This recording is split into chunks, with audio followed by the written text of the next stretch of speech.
When I thought about having kids, I thought I will have kids for a long period of time, let's say 20 years. But the reality is you have kids for like maybe 6 years. And then they become a different type of thing that you have. They're no longer just your kids. They're shared with friends, they're shared with activities, they're shared with themselves because they start figuring out who they are and what they like to do. Welcome to Startup Dad, the podcast where we dive deep into the lives of dads who are also leaders in the world of startups and business. I'm your host, Adam Fishman, and in today's episode, I sat down with Linus Eckenstam. Linus is a designer and serial entrepreneur, having founded and sold several companies, as well as having been a design leader at Typeform, Bamboo Blockchain, and Flowdesk.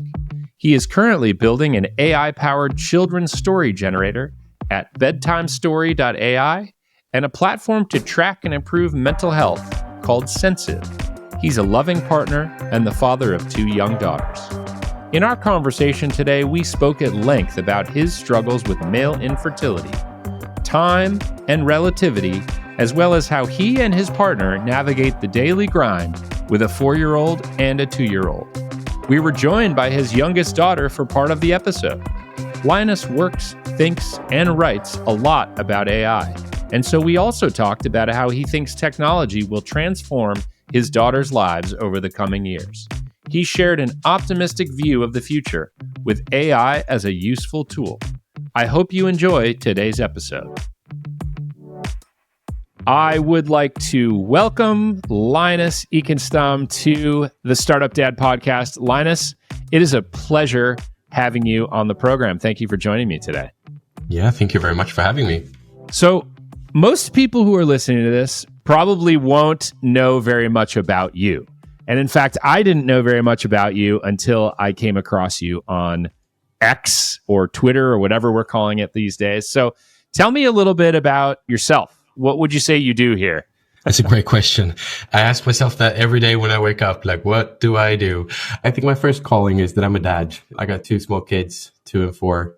And then my second thing that I do is that I've become completely devoured by artificial intelligence. And I drink the Kool-Aid every day, but I also try to distill that and make sense of it all for kind of a larger audience to get people to tag along, basically.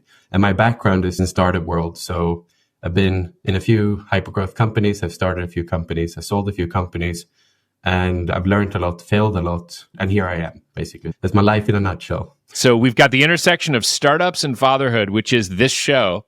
So you are right down the fairway, to use a golf reference, of guests for the program. On your website, you refer to yourself as an AI gardener.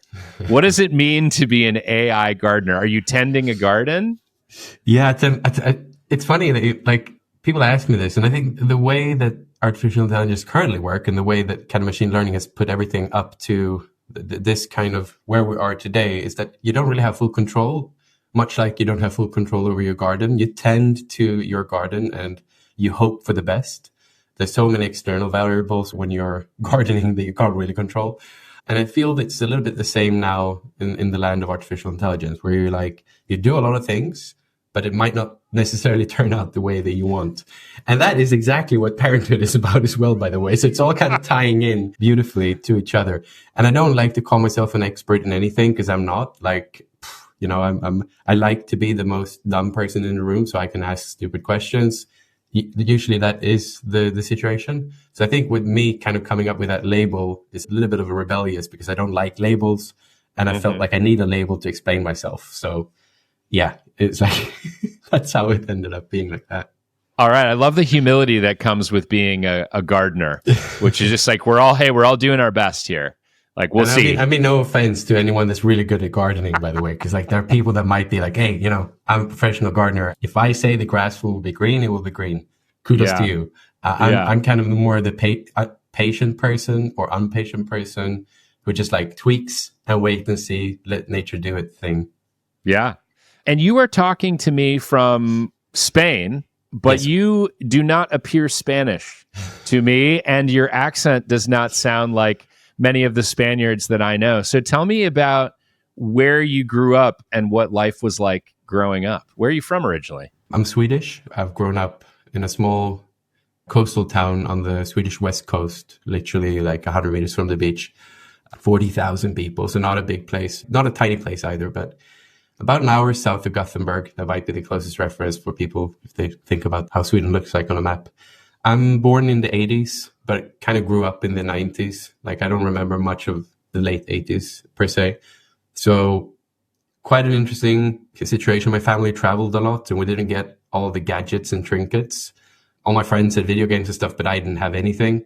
Instead, I was like hoarded around the world, looking at old monuments and like seeing different cultures, which was really good. I don't blame my parents at all for that. But I think at some point it just became crazy and I just started to accumulate technology. And like, here I am, 30 years later, and I'm just kind of, it flicked the other way basically. But growing up in Sweden was quite nice. It was a very calm, I think, Americanized culture, because like everything that we watched in Sweden back then and still is coming from the US. Like, It's a very interesting childhood. So like all the references that anyone would make over that side of the pond would be references that we would make as well, music wise, and like TV shows and games and whatnot.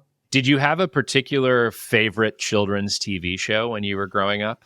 I mean, come on, Teenage Mutant Ninja Turtles, like that must have been it. The Power Rangers. I don't know which came first, but yeah. Those are a couple of my favorites too. Of course, now you can watch them like anytime you want. And when we were kids, you had to watch them on like Saturday morning or like Sunday morning cartoons or something like that. So absolutely correct. And I also, again, back to the gadgets and trinkets, like my friends had like cable TV and all that. We did not. So like, it was like, I was hoarding my way over to a friend to be like, okay, let's watch Teenage Mutant Ninja Turtles on a Saturday morning. But I think It came later though. Like I do have vague memories of enjoying that in the living room as well. So yeah. But man, it was a different time altogether. It's really interesting when you think about it, because a lot of things happened since like, it's just 30 years, but then it feels like 5 lifetimes of change. And I can just see my kids now and be like, if I went through all that change and we're now kind of accelerating even further and faster, can't imagine what they're going to go through. So yeah, I spend a lot of time in that intersect, like between my childhood and their childhood. So that's why I kind of ponder on this a lot. So back to the question. That's interesting. Why do you think that is, that you think a lot about the differences between your childhood and your kids' childhood? I think if we look historically, maybe in the modern society, 150 years, and we look at the change that we have gone through compared to our parents, and then the change that their parents had to go through compared to them, it was less. And if we go backwards in time, the change was less. So like my grandparents and the step to my parents, they did have a lot of overlap. And maybe during the course of 50 years, there were some things that changed, but my parents could still go to the grandparents and ask for advice, for life advice. And if you go even further, it was probably even more like that, where you would learn from your elders until they died. Now I feel that that's not the case anymore. Like, I'm a very different human being and living in a very different world compared to the one grandparent I have left alive. And my great grandmother is still alive and she's 105. And I can't imagine what world she's living in.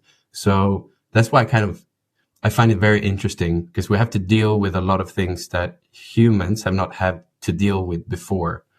So I just end up being very philosophical about it, but spending a lot of time going back and forth and trying to learn from history, but also trying to kind of foresee where things are going.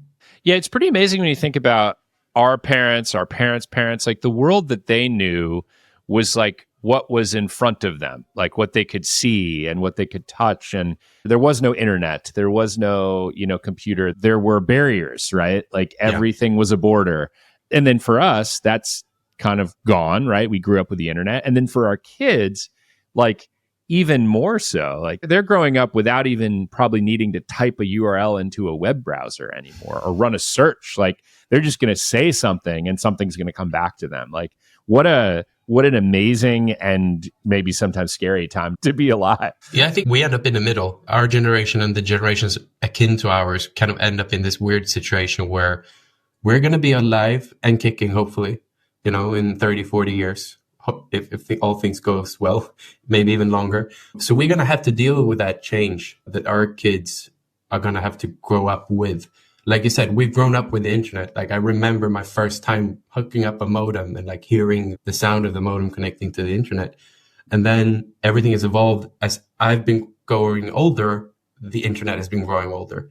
And I kind of make this analogy. I had a Game Boy. It's basically a few days older than me. And my kids have ChatGPT. Like, that's their equivalent, right? Yeah. So there's a pretty big step from the Game Boy to the to ChatGPT. But it's their baseline. It's their default. So for them, when they're 30, they're going to look back at their childhood and get, they're going to be like, oh, we had this old thing, ChatGPT is very rudimentary. And like, oh, geez, I'm going to be such an old fart, Yeah, we're going to be on GPT 47 by the time your kids are adults. You won't even have to ask it a question. It'll just know what you want. So you mentioned your kids a few times. You mentioned your partner. Tell me about your family now. Yeah, so it's me, we're not married, but it's my partner, Jenny. She's also Swedish. And our two daughters, Skylu and Poppy May. And Skylu is the oldest. She's 4 and Poppy May is 2. We got Skylu in the middle of the pandemic, so 2020, which was kind of nice because my partner, she was in the last trimester during lockdown. So we didn't have any social kind of, stress of having to do things. We were just like happily hanging around at home. And then we decided to move back to Sweden for a bit. So we spent actually almost 2 years on the clock in Sweden, and we got Poppy.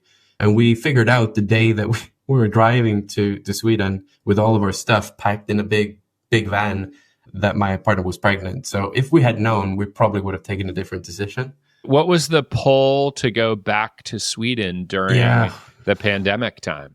We'd spent, I think, close to 6.5 years here in Spain, in Barcelona. Mm-hmm. And we're kind of itchy to have a bit more garden, to have a bit more like relaxed time, just being closer to family and all this stuff that you kind of miss when you move somewhere further away from family. Mm-hmm. And we maybe didn't take into consideration the reasons why we moved in the first place, which is like, we like the climate here better. The culture is relatively more closer to what we like. I'm Swedish, but I'm not very Swedish in the way that I do things. Like, I love hanging out with people that I've never met. I love meeting new folks. We get invited to a barbecue if we meet someone on a Saturday, and then the next week you're doing something else and you're best friends within a month, right? So in Sweden, it's very different. It's like either you've known someone from childhood and you're best friends no matter what. If you don't see each other for 10 years, you're still best friends. Or you met sometime during like high school / uni, and in all kind of same situation. Mm-hmm. So it's really tricky to kind of punch your way into new constellations of people. So that's why in the first place we decided to go here to have a bit more of an open lifestyle. All right. And you're back. So Sweden was short-lived, and then the pull of Spain brought you back. The 9 months of summer. That does sound pretty nice, actually. We're about to hit summer here in the Bay Area. I'm excited about it. So, well, I was inspired to invite you on the show because you wrote a very lengthy Twitter post. I can't call it X. I'm still going to call it Twitter. On the topic of male infertility, which is something that you don't see a lot of men talking about. If you do, it's behind closed doors. And you certainly don't see people writing posts about it that go viral on the internet. You do hear a lot about female infertility, and that is a topic that is discussed a lot. And it's actually been discussed on this pod, as I've had some partner combos on the show. But I'm very curious to have you on to talk about this topic, because I think it's a good thing for more people to be aware of and for more people to talk about. So take me through the story that led to your Twitter post about this topic. Well, to begin with, I think it's really important to talk about this in general, because it's easy for people, men and women, to kind of generalize and start, thinking, it's very important to talk about it. So it's good that we do that. So where this all started, we decided, as you might do in life if you're keen to have kids, that maybe we should have kids. And then you're like, oh, wait, but so you're on birth control pills, and okay, we need to stop that and all that. That was the beginning of it. And then we tried very actively to kind of get pregnant. People told us it's so easy, people being like people around us. You just do the thing and you're pregnant. Turned out it's not that easy. We managed to get pregnant, and then there was a miscarriage. And then we managed to get pregnant again. It was another miscarriage. And then we started to like ponder a bit like why that was. So we obviously, because of the first miscarriage, we were seeing doctors on a regular basis. And there was some time between these two miscarriages as well. So there was like a lot of trial and error and nothing really happened. And I think the first reaction we had was like straight to my partner, Jenny, being like, okay, you are the one that might have fertility issues. And I don't know why we started there. Maybe it was because we were seeing a gynecologist. Mm-hmm. Yeah, maybe that was why, because we were already like doing things on Jenny's side. And it turned out there was nothing wrong with her. I was like, okay, actually, there might be something wrong with me. And I was, looking around in the family, like talking to some, male family members and asking like if there's any infertility issues running in the gene pool. Nobody had any issues, right? And I'm like, okay, let's just start doing the whole kind of shebang. So I went down the route of doing kind of, what do you call it? Pre-IVF kind of deep dive, basically trying to figure out what's the state of my sperm. So like, how's everything holding up? So I did that. And then I think the doctors basically called me and like asked me, do you sit down? And I'm like, well, I was like expecting like a cancer kind of, notice. And I'm, yeah, sure. Like what's wrong? And they're like, we have to tell you, like, you're unable to get kids. Like there's no movement in your sperms. They're all malformed. Like it's all, and then, went to the doctor. They showed me the paper. They showed me the microscope images. And they're like, yeah, we had been hoping that we could go the IVF route and, but it's not plausible. There's not enough. So I'm like, okay, that's pretty sad because I was very keen to have the idea of like becoming a dad. Like I was very into that. So I think at that point we're like, okay, fuck it. Then we just can't have kids. No way. Like there are other ways to get kids. Like it's not the end of the world. I was trying to be very stoic about it. Like obviously a bit sad, but it is what it is. And we kind of just stopped thinking too much about it. I went on the internet, as you do, starting to be like, is there something you can do about male infertility? And like, the random stuff comes out, like eat more vegetarian food or like stop doing that. Or I don't know. I guess I let my guard down a bit and I did some changes. I tried to eat less red meat and I actually stopped drinking alcohol. And then I think 8 months later, maybe a year later, 8 months later, Jenny got pregnant. I'm like, okay, what's going to happen this time? And because we've had all the issues before, we kind of instantly got to the point where we got to see someone very early, I think week 4 or 5, to start looking for a heartbeat because the other embryos had not developed any heartbeats. I think the second one had, but the first one had not. So it was, shady times. So there was a heartbeat and then, turned into week 12 and then it turned into week 16 and everything was like just rolling on. So at that point, I'm like, these guys told me like a year ago, I cannot have kids because like I'm completely, I'm sterile. And then here I am, my partner being pregnant. And the first question was obviously, is it my kid? Is it me who made you pregnant? Right. And it was kind of joking he said so. But like, yeah, it turned out in the end, like it was me. And yeah, man, it's been such a roller coaster ride, to be honest. And it's funny because like in the end, we're still not sure like what shape I am in right now because we're not trying to get more kids. But I wouldn't be surprised that I'm in a very bad shape in general. So it's like probably a very lucky situation and then everything followed through nicely. We didn't have any complications at birth. We don't have any genetic diseases. Nothing happened to our daughter in that sense. Mm-hmm. But we were told multiple times that like, look, just because you're pregnant now doesn't mean that you're going to be good. So we did a lot of the early stage testing in vitro, like DNA testing and all that stuff to make sure that there wasn't high chances of rare diseases, for example. Mm-hmm. So it's a strange journey, to be honest. Yeah. And I can imagine a lot of guys going through the same thing and not having anyone to talk to because like, I feel when I went through it, I'm like, went through my phone book, like, who do I call? Like, some friends have kids, like they've never talked about their fertility issues. And like, do I call a woman friend and talk to her about like, it was very strange. And then after a while, I'm like, I'm not a fuzzy guy. I feel like I'm very stoic in most things when life gives me shit. So in the end, I just like, I think the best way is just talk about it with whomever, like just be very open about my experience. And if, I can meet others through doing that, then it's great. And maybe I can help one or two other people to, get it off their hearts, or like just have someone to talk to, and that would be worth it. Like that was kind of where I came from. And I mentioned it a few times online. And I think the post that you're referring to went kind of viral. So that was good. And it really came to the limelight. There's a lot of guys actually in similar situations or in having infertility issues, basically. Yeah, I read in your post, you said something like 7 or 8% of men have issues with fertility, which is, when you compare that with the number of people who actually talk about it, you would think it's in the 1/1,000,000% or something like that. But it turns out it's high single digits, which is a non-trivial 7 out of 100 people, right? That's exactly. A lot of people.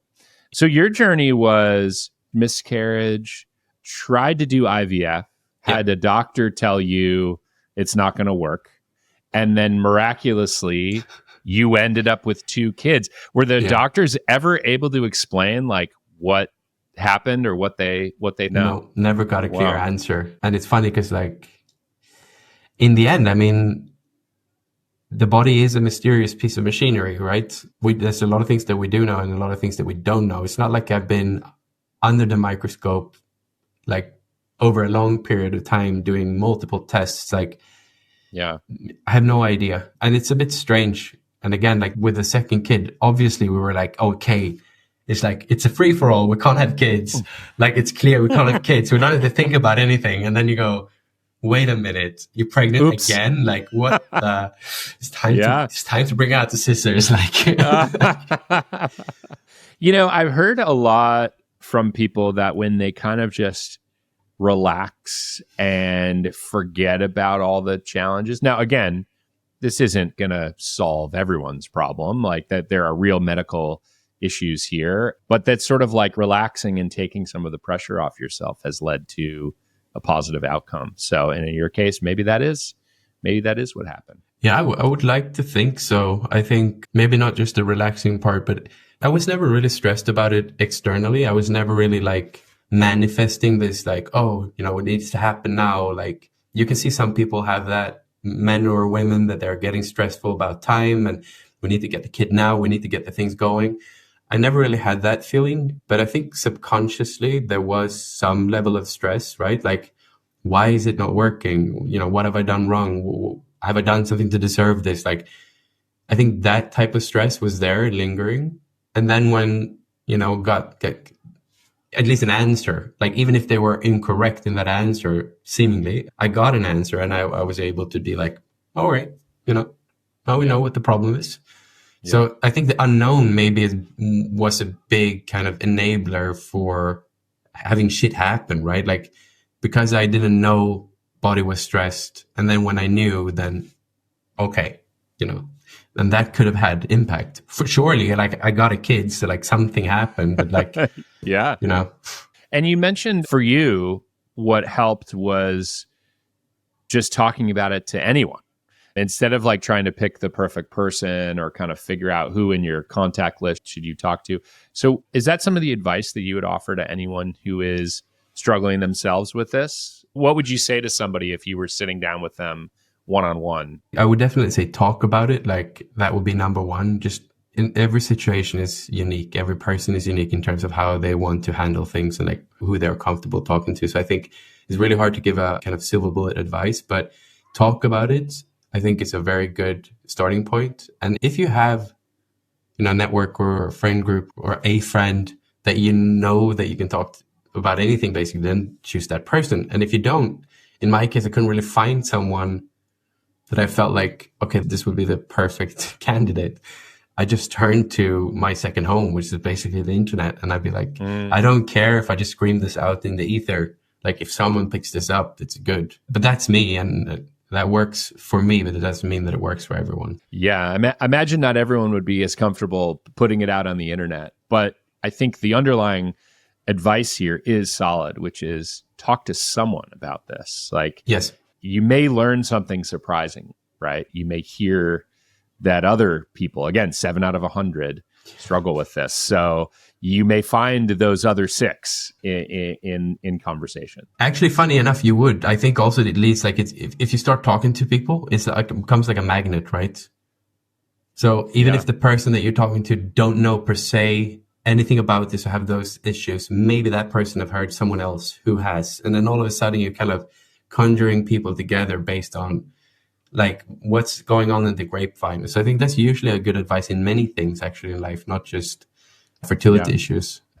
So I imagine finding out that you were pregnant was a pretty exciting memory, but of course at the time you didn't know what would happen, right? Because you had with your partner 2 prior pregnancies that didn't go according to plan. When you eventually kind of let yourself be excited or realize like, hey, this is actually really going to happen, what is the earliest memory that you have of becoming a dad? I think the week 24 was kind of when the chip fell all the way down, and I'm like, all right, I think, we're going to go through with this. Oh, look at that. Hello, cutie. Hey, of course you're going to come. Du får gå och titta på tvn, älskling. Eller så får du sitta ner på rumpan där. Okay? Sorry. It wouldn't be a Startup Dad episode without at least one child showing up on camera. So, yeah. So week 24, I was also listening to some podcast, some kind of parenting podcast, and I think that's where it was like dawned on me. And then the first memory I have was basically when Skylu came out, because it was quite a tumultuous experience in there, and I was basically given like, here, take her, and I'm like. What am I going to do with this? Yeah, I know exactly the feeling of like, it's a person, it's a little thing. Like, I don't know, can I touch it? Like, can I poke at it? It was a very weird experience. Yeah. And I think everyone goes through kind of the same thing. And I can see myself in that room, like from a third person perspective. And today I would be laughing at myself being like, dude, come on, what did you do? Yeah. So that was it. I think that was it. Like the first experience there in the room in the OR. That's pretty amazing. So, your youngest daughter is walking onto camera as we're talking about this, and you mentioned your partner is traveling, and you're solo parenting with your 2 kids, 4 and 2. And I also know that your partner works full time, right, at a tech startup herself.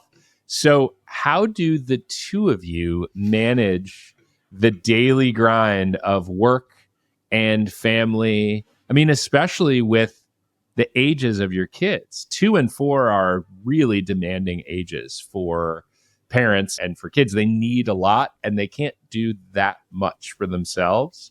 So how do the 2 of you figure it all out? Yeah, we haven't really figured it all out. I think that's the honest answer.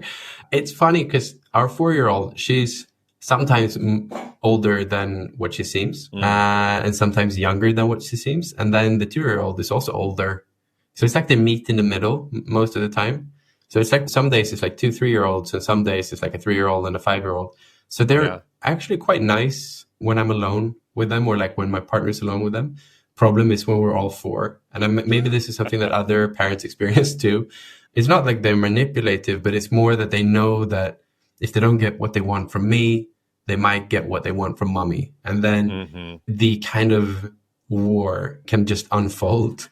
We do have them in daycare and school. So Skylu goes to what's here in Spain called I3, which is like preschool, first class. And then Poppy goes to kindergarten. But we have them short days. So the 9 to 4 is basically the time for them. But it gives me at least 7 hours a day or 6.5 hours a day where I can focus on my work. And Jenny usually works a bit more. But yeah, it's not easy. It's like you have to constantly kind of juggle all the things. Like this morning is a good example. Like Jenny went with a flight to Sweden like at 5 a.m. And I had promised 2 friends to go run with them. And I'm like, what do? I'm alone with the kids. Like, okay, 6:45, pull them out of bed, put them in jogger, and like down the beach we go. And then an hour later, back home, push food into their mouths, like put the clothes on, bags, backpacks, and then off to deliver them to their schools.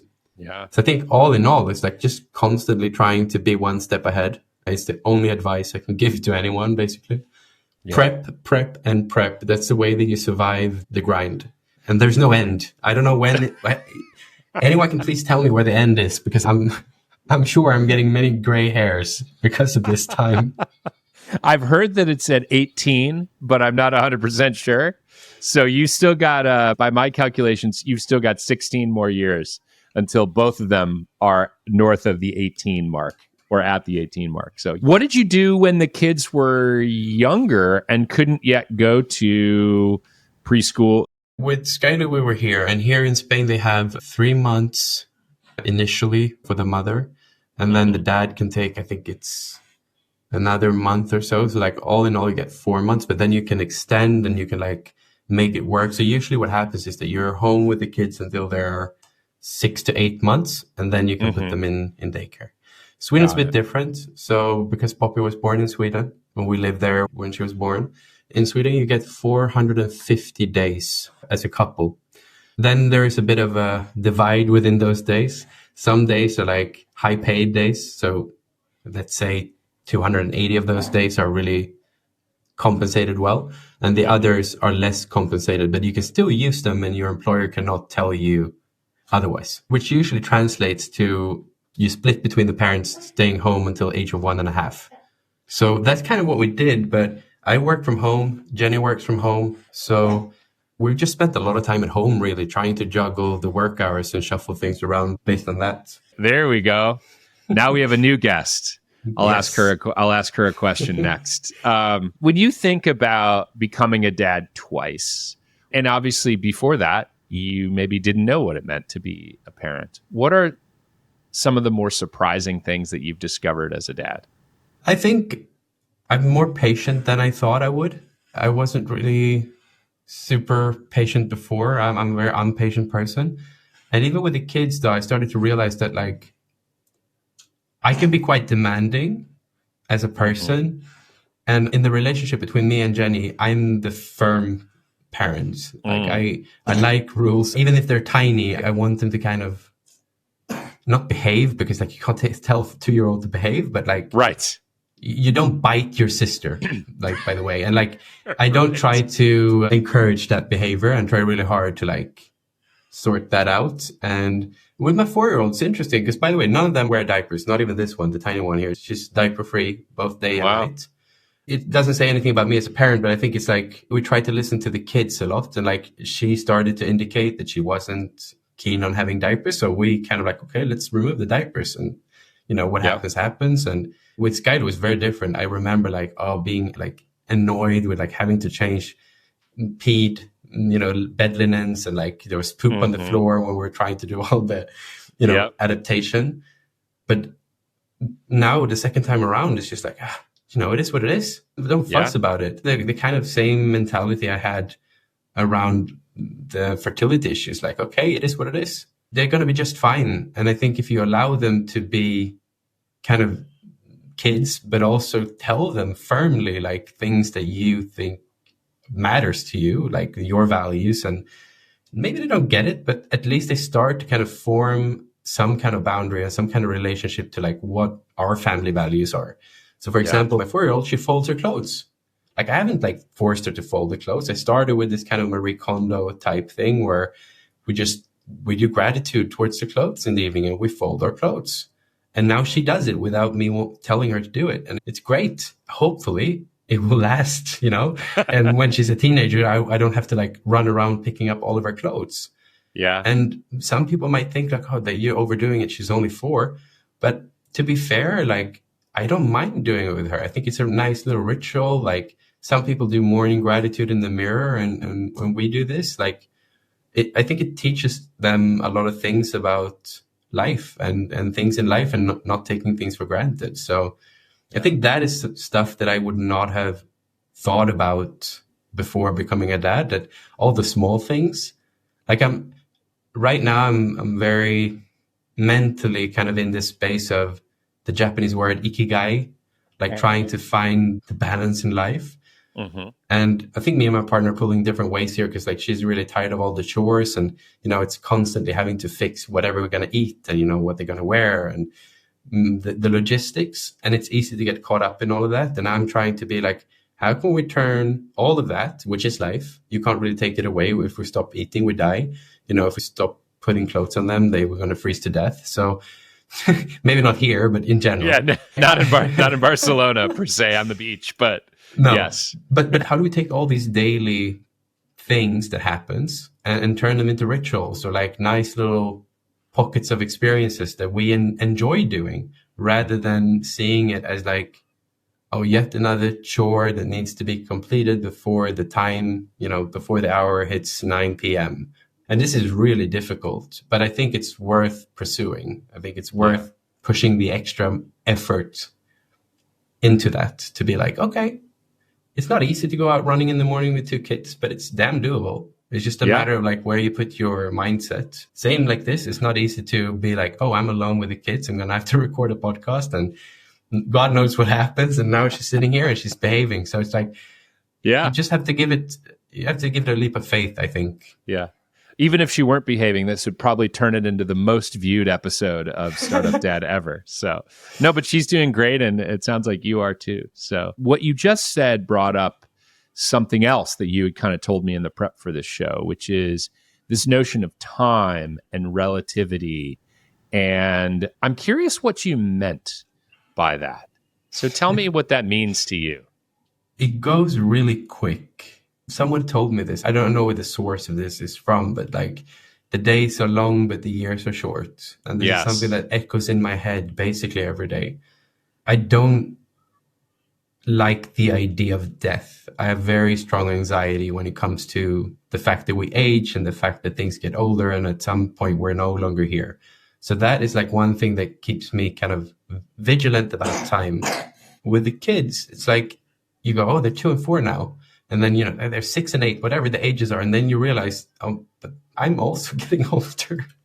Yeah. It's not just them. It's just me as well. And then this whole idea of like, when I thought about having kids, I thought I will have kids for a long period of time, let's say 20 years. But the reality is you have kids for like maybe 6 years. And then they become a different type of thing that you have. They're no longer just your kids. They're shared with friends, they're shared with activities, they're shared with themselves because they start figuring out who they are and what they like to do. And if I think about myself, what I did when I was 12, I had a life outside of my family that was probably as big as the life I had with my family. And then you sleep. I mean, all people sleep quite a lot of time. Yeah. So I think for me, it was this kind of realization that like, this is the time probably now between like age 0 or age 2, basically, and age 6, that I want to spend most of the time with my kids, trying to do whatever I can to reallocate the hours that I have and make it work better for them. And I'm not there. I'm not where I want to be. I'm still putting them into, storage every day for at least 6.5 hours. But I think an ideal situation for me would be possibly now when Poppy's actually, a bit older and she's starting to become her own person, to figure out a way to like maybe work way less than I do now, not way more, spend way more time with them and take the next few years and do that. And then I know that like I did my best during those years, and then I can kind of work harder later because there's hopefully always going to be work if not AI comes and takes it all. But I'm not worried about that. I'm actually more worried about not getting enough time with the kids. It's formative years. I think many people don't realize, but it's very formative years. Like the first 6 years are super important. Have you developed through 2 kids any particular frameworks or guardrails for parenting? Anything that you would say is like systematized in your household? By the way, it's totally okay if the answer is absolutely not. But I'm curious. I listened to this interview with a guy, I don't remember his name. I think he's a famous hedge fund person, maybe, or a VC. And he kept saying this mantra over and over. And it's not a framework, but I guess the mantra is there. And it's like, be curious, not furious. Repeat that to yourself internally. They being the kids, everything for them is a game. Everything for them is an experience. And they're learning, and they're learning by observing, by doing, by pushing, by pulling.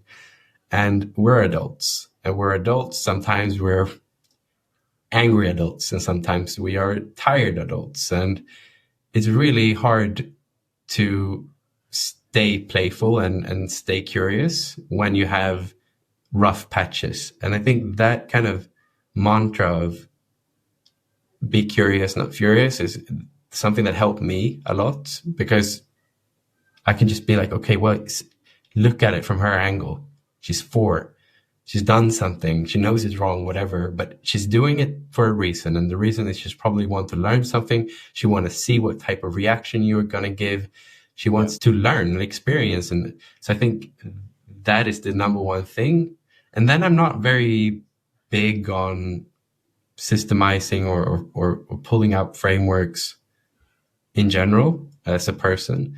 There's one thing I've started to do with Skylu, because she's a bit older, and that is this type of feedback or affirmation feedback, where I think a lot of sports coaches do this, where they get down on the kid's level. They usually like put a hand on the shoulder, they look them in the eye, and they give them feedback on something they did, either if it's good or bad, and then they tell them why it was good or bad and what that leads to. So basically, you're going close and really kind of there in their moment, and you try to build the kind of mental model for them. Like, if you do this, that leads to Adam getting this really great thing, and that leads to you as a team winning, for example. And that's a really helpful way for me to give her criticism, but also like to give her praise. So that is something that has worked very well. It's interesting that you mentioned that. In one of my very first Startup Dad episodes, I talked with Matt Greenberg, and he talked about this concept they have in their household of bringing the limit to the child, which is basically like, instead of, kind of shouting across the room or, hey, do that or whatever, like kids are just going to tune that out. So establishing contact, getting down on their level, basically exactly what you described, and it works. So regardless of what the framework is called, it's a practice that I think me personally can definitely implement more at home. And hopefully other people listening to this will benefit from it too. I know your partner is not here at the moment because she's on an airplane, or she's somewhere else. She's on a work trip, yeah. She's on a work trip, or as we call that, parent vacation. I have found that partnership is really important when you have kids, but it is also really difficult to agree 100% of the time with your significant other. Where is an area that you and your partner don't agree or see things differently? It's a can of worms. She's not here to defend herself. She'll probably never listen to this or watch this, so it's totally fine. It's just between us. Yes, it's just between us. I mean, I'm a tidy person in general. Mm-hmm. Like on the OCD spectrum, preferably. Like, I like having order. I like doing things, sequentially, and like I tidy up afterwards, and I like putting the kid. Yeah. So every pixel in its place, right? You're a designer by trade. So. Yeah. So I like to kind of do that with the kids too, like really have a good kind of way of doing things. And I think when we're all 4 of us, also the kids are not behaving as well. So it's easy for us to get in this situation where our apartment or home just turns us into this inside out explosion, basically. Just things everywhere, and a tornado. Yes. And that leads to other things, right? And because if you don't have a clean ground to do things on, then, you can't really cook. And if you can't cook, then you can't, so it's just a spillover effect on a lot of things. So we don't really agree there, because like she wants to kind of outsource this and be like, well, we just get a cleaner. I'm like, a cleaner won't really help the situation, because we would have a cleaner living with us. It's a constant. So I'm not against having someone come in and help us clean, but like, that's not the issue. And then I think we're very different in terms of parenting style, which I think it's great, but it's also sometimes a bit difficult, because I might, again, like I said, I'm a bit more firm. I'm not by any means like hard, but I'm firm. And she's a bit more loose and soft, which I think is good for the kids too, that they have kind of two different models to look up to. But it becomes difficult at times when we need to like parent together and like have a unified front, But we're learning. I think I'm giving up some parts and she's giving up some parts. It's a compromise. And I think in the end, it becomes great. But these are tricky situations. And again, like, I don't think there's a one size fits all solution. Everyone's different. We're both very stubborn, which we've also realized with our kids. Like, they're both super stubborn. Yeah. This one way more stubborn than her big sister. So we got that. Yeah. A stubborn household. Yes. Recipe for success. At least I know nobody will sit on this person. Like, she will be fierce. And That's right. I'm looking forward to see like how that turns out. You're going to get a lot of phone calls from the school. Speaking of which, we talked about at the very beginning of the episode what it means to be an AI gardener. And I'm curious a couple of things. What are you working on in the world of AI right now? And then I want to hear about how you think AI is going to change your kids' relationship with technology and learning. And again, we're all just speculating here.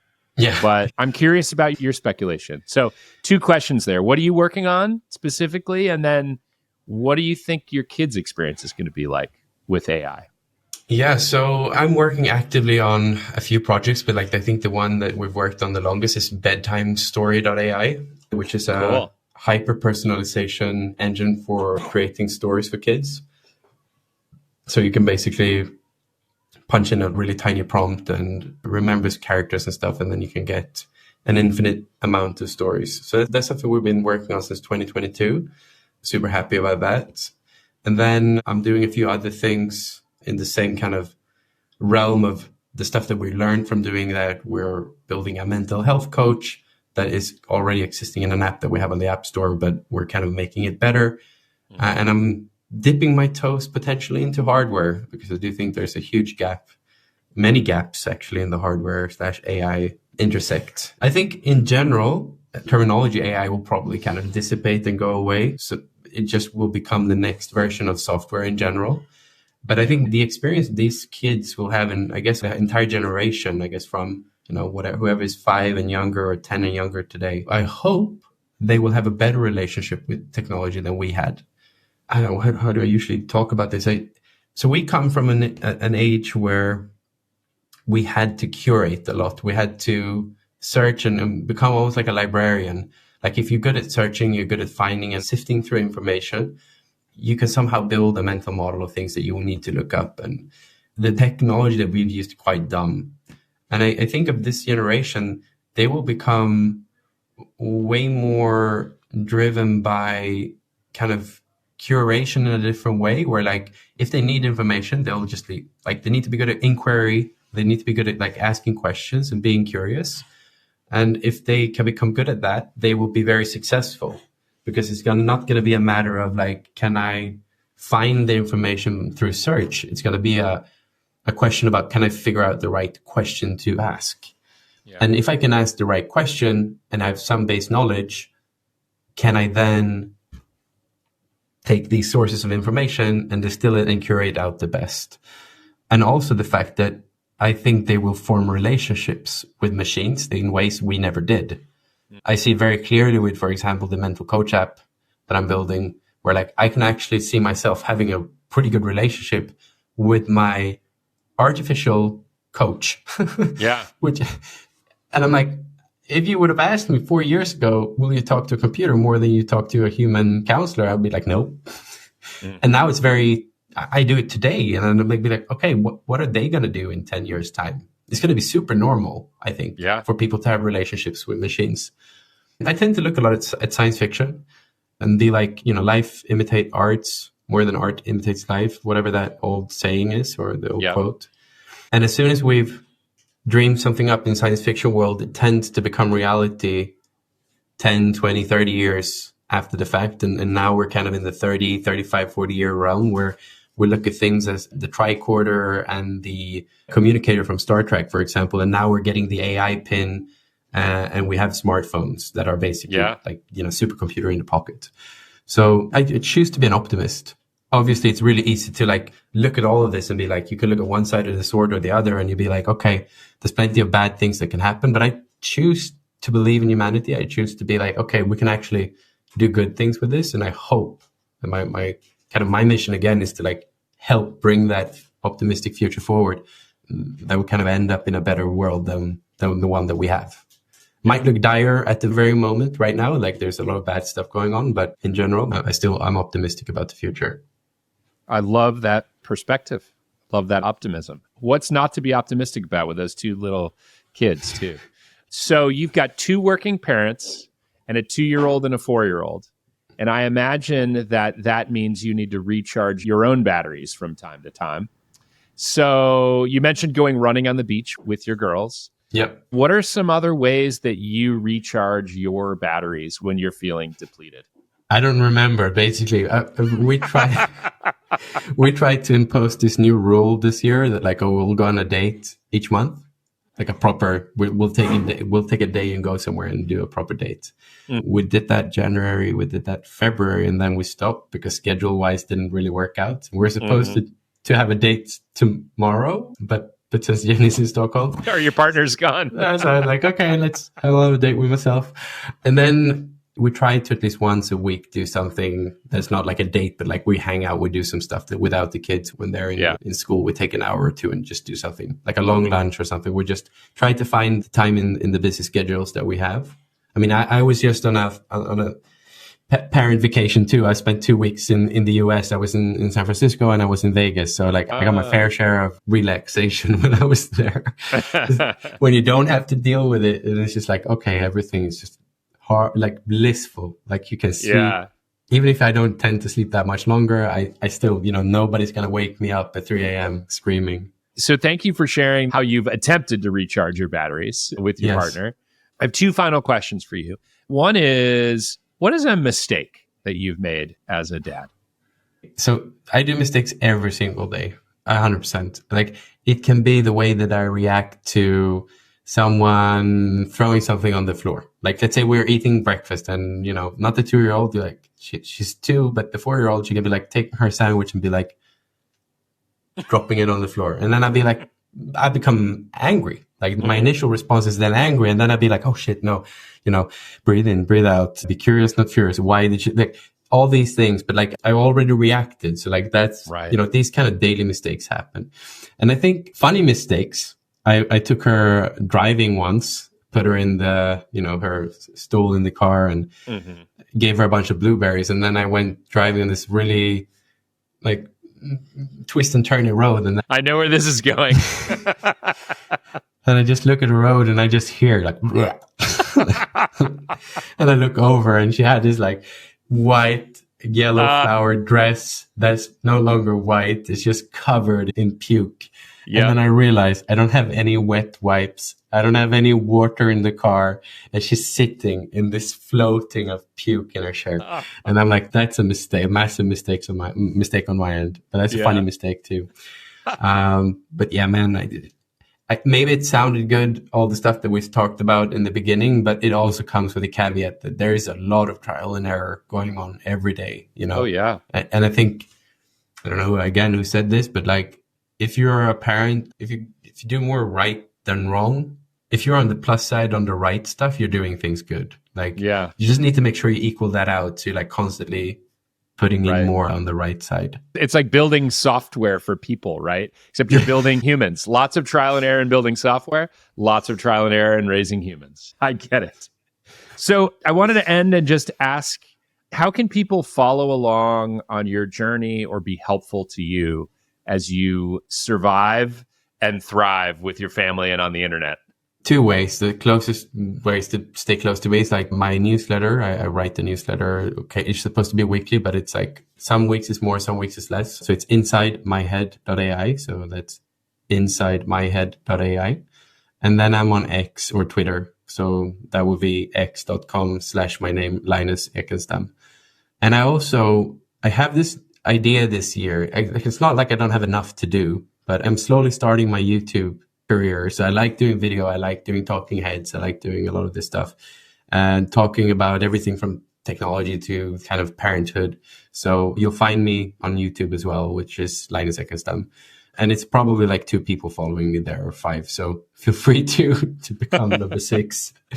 But yeah, that's fine. And I'm also sharing my journey because I'm right now sitting in this new space that we have here in Barcelona that I'm turning into kind of a, second kind of man cave / studio / creative outlet space. So I'm posting videos on how I'm turning this into that space because I'm DIYing it. I'm doing everything myself. Very that's cool. An interesting journey. Kids are involved. I was going to say, like you mentioned, not that you have enough going on. You're also now like building out a room in your house. This is an actually big space. It's a 2,500 square feet, 3,000 square feet studio space, basically a block from where we live. So it's separated from our house. And it's an old warehouse, so it's high ceilings. People in Silicon Valley would be very jealous of that space. It's the aesthetic that we strive for here. So, Linus, if you're ready, I'd love to do a quick round of rapid fire with you, and then you can get back to your 4-year-old and 2-year-old. Are you ready for rapid fire? Yes, let's go. Okay. What is the most indispensable parenting product that you have ever purchased? Baby Bjorn. Ooh, the Baby Bjorn. Big fan. What is the best piece of parenting advice that you have ever received? None. What is the worst piece of parenting advice that you've ever received? Oh, sleep training. Okay. What is your go-to dad wardrobe? Oh, black t-shirt and black jeans, and then they drool all over it, and it clearly shows that I'm a dad because I'm like going into a cafe and I'm just all drooled on, or like there's snot everywhere. So yeah, Love that. Yeah. Have you ever used your kids as an excuse to get out of a social event? Yes, of course. If anyone tells differently, they are lying. What is your favorite kids movie? A good one, I think, Encanto. Oh, Encanto. Yeah. Yes. Yeah. What is one movie that you cannot wait to force your daughters to watch? Oh, I already started forcing them to watch all sorts of random stuff. Maybe something that's a bit more with violence in it. I don't know. Maybe Star Wars. I'm going to force that upon them. Yeah. Yeah, that's great. I mean, the caveat here, I'm watching all the SpaceX launches basically with both of my kids. Very I'm fun. indoctrinating them early. That's good. Now, your daughters' names are unique. Have you ever mixed up your kids' names? No. Okay, good. +1 for unique names. How long can a piece of food sit on the floor in your house and you will still eat it? 10 seconds. Ooh, 10. Okay. Yeah. All right. How often do you tell your daughters back in my day stories? Not yet. Okay. I imagine you cannot wait to do that, though. Yes. Okay. And then finally, maybe not today and maybe not tomorrow because your partner, Jenny, you said her name is out traveling. But how many times in a typical week do you say, go ask your mother? I'd say like 10 times a day. 10 times a day. Yeah. All right. This so again is 10 times a day easily because again, it's the whole kind of like who decides what, like where are the boundaries? Like they try with me and then like go ask your mother. It's like this is her turf. Like don't try with me. You know, awesome. You're gonna get a no. You're gonna get a no. Awesome. Well, on that note, Linus, thank you so much for joining me today on Startup Dad. This was a really fun conversation, and I appreciate you opening up, talking about fertility, talking about AI, talking about time and relativity. A fantastic conversation. Really appreciate it. Thank you very much. It was very fun. Thank you for listening to today's conversation with Linus Eckenstam. If you enjoyed the show, please subscribe, share, and leave me a review on Apple or Spotify. It'll help other people find this podcast. Startup Dad is a Fishman AF production with editing support from Tommy Heron. You can join a community of over 10,000 subscribers and stay up to date on all my thoughts on growth, product, and parenting by subscribing to the Fishman AF newsletter at www.fishmanafnewsletter.com. Thanks for listening, and see you next week.